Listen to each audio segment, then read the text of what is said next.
Quand les gens viennent à l'église, c'est leur pasteur. Lui, il est pasteur. Il doit être livré. Lui, il ne doit pas être triste. Il ne doit pas avoir de problème. Il doit être prêt pour écouter. Les challenges avec les autorités spirituelles, alors je ne veux pas les minimiser. Et je me suis posé la question, bon, quelles peuvent être les raisons des difficultés avec les autorités spirituelles? Parce que je ne veux pas te dire simplement aujourd'hui, règle les challenges. Mais je veux te dire que je suis conscient que ce n'est pas toujours facile. Par exemple, il y a tout ce qu'il y a eu, il y a des relations, soit il y a eu de la rébellion, soit il y a des disputes, soit il y a un froid, mais parce que c'est lié à des abus. Et ça fait partie des éléments peut-être les plus difficiles à corriger. Les abus sexuels. On a vu des cas de jeunes femmes et on a vu des cas aussi d'enfants, de jeunes hommes abusés sexuellement à cause de l'autorité spirituelle. Je ne suis pas du tout pour ça et je peux comprendre la marque que ça laisse dans la vie de quelqu'un. Il y a, en termes d'abus, il y a la violence verbale. Il y a des façons de parler qui viennent blesser les gens, qui viennent humilier les gens, qui viennent rabaisser les gens. Il y a, si vous voulez, utiliser les gens en fait, comme s'ils étaient des domestiques à notre service. Alors, il y a le cœur qui veut servir, et puis ça, on l'encourage dans l'église, mais il y a l'exploitation. Ça, il faut faire très, très, très attention. Il y a tout ce qui est manipulation et contrôle.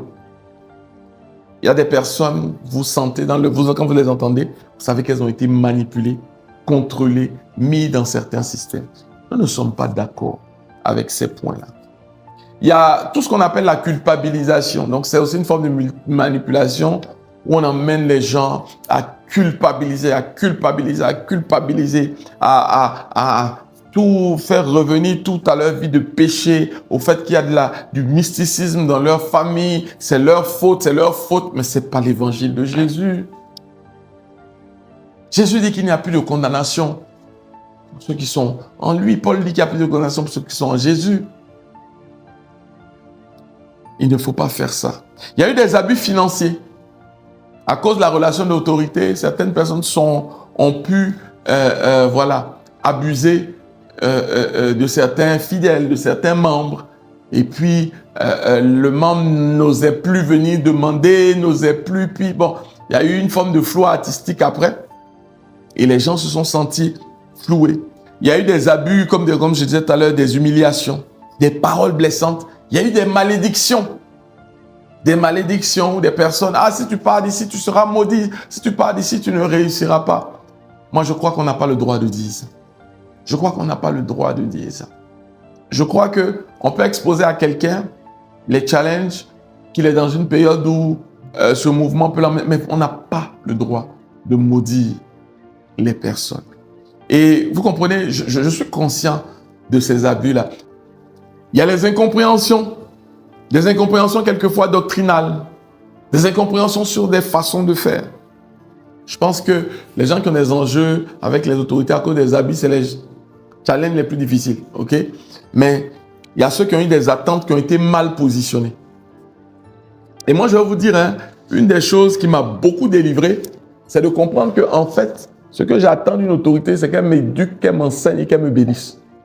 Aussi, bon, dans les cas des attentes mal positionnées, je vous en supplie, faites attention à la charge du pasteur. Parce qu'il y en a qui pensent que le pasteur, ce n'est pas un homme. Il n'a pas de famille, il n'a pas sa femme, ses enfants ou son mari. Voilà, il a ses challenges aussi. Mais bon, c'est comme ça. On est conscient que quand les gens viennent à l'église, c'est leur pasteur. Lui, il est pasteur, il doit être livré. Lui, il ne doit pas être triste, il ne doit pas avoir de problème. Il doit être prêt pour écouter. On est conscient de ça. Mais quand tu mûris, tu commences à comprendre que bon, le pasteur peut être chargé, peut-être c'est pour ça que bon, il n'a pas pu répondre.